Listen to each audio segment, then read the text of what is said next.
দেখেন আমাদের কি অবস্থা। আমার ঢাকায় বেড়ানো শেষ, তো আমরা সবাই রেডি হয়ে বের হয়েছি ফরিদপুরের উদ্দেশ্যে। বাসা থেকে বেরে উপর থেকে নিচে নামছি। এখন সব ব্যাগ ট্যাগ নিয়ে আমরা সবাই নেমে পড়ছি। হঠাৎ এই যে বৃষ্টি শুরু হয়ে গেছে, পুরো বৃষ্টি শুরু হয়েছে। এখন আমরা সবাই নামছি, নামার পরে তো বৃষ্টি। এখন আমার ভাই বউ আমার উপরে চলে গেছে আমাদের জন্য রান্না বাড়া করতে। এখন আবার সব উপরে যাইতেছি, খাওয়া দাওয়া করে আবার বিকেলবেলা বের হবো। তোমার অনুভূতি কি? অনেক ভালো খিচুড়ি মাংস খেতে পারবো। এই খিচুড়ি মাংস মনে ভাগ্যে ছিল, এই জন্য যাওয়া হইতেছে না। যাই খিচুড়ি মাংস খাইয়ে তারপর যাবো। বৃষ্টিতে ধন্যবাদ। বৃষ্টি তোমাকে ধন্যবাদ। যেমন বৃষ্টি, আমরা যত সময় পড়েছিলাম বৃষ্টি নামে নাই, যে এই গেটের সময় এসে নামায় দাঁড়ালাম, বৃষ্টি শুরু হয়ে গেল। জমিয়ে খিচুড়ি মাংস খাবো। এই বৃষ্টি আরো জোরে বাড়তেছে, কি একটা অবস্থা। কোন রাস্তা দেখছি? কি কেদারমাটি রাস্তা? আরে বাসার সামনে রাস্তায় কাজ হইতেছে, বৃষ্টি আর নামার সময় পাইলে না।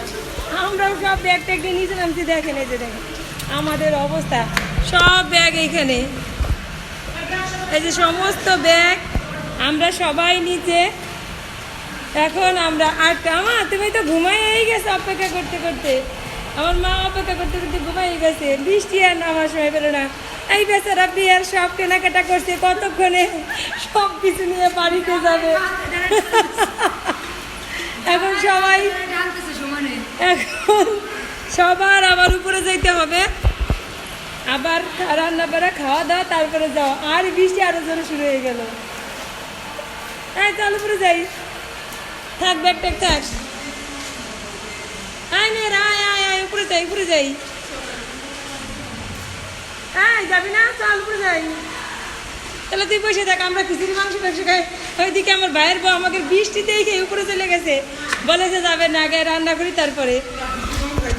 ওই যে ওরা খিচুড়ি মাংস খাইতে মন চাইতেছে। তোর মামি তো যাইতে, মামির রান্না হয়ে গেছে। কৃষ্ণা তো সকাল থেকেই বলতেছিল বলতে বেরোবেন না, খাওয়া দাওয়া করে তারপর বেরোবেন, কিন্তু আমরাই জোর করে বের হয়েছি। বের হয়ে তো এই অবস্থা। আয় তাহলে আয় উপরে যাই। সিঁড়ি যাবো না লিফটে যাবো?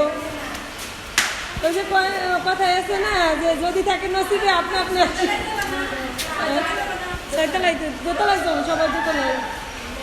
আমি খাবো যাই দেখে চালু করে যাই এবার। এরকম ঘটনা এর আগে হয় নাই রে আসলে।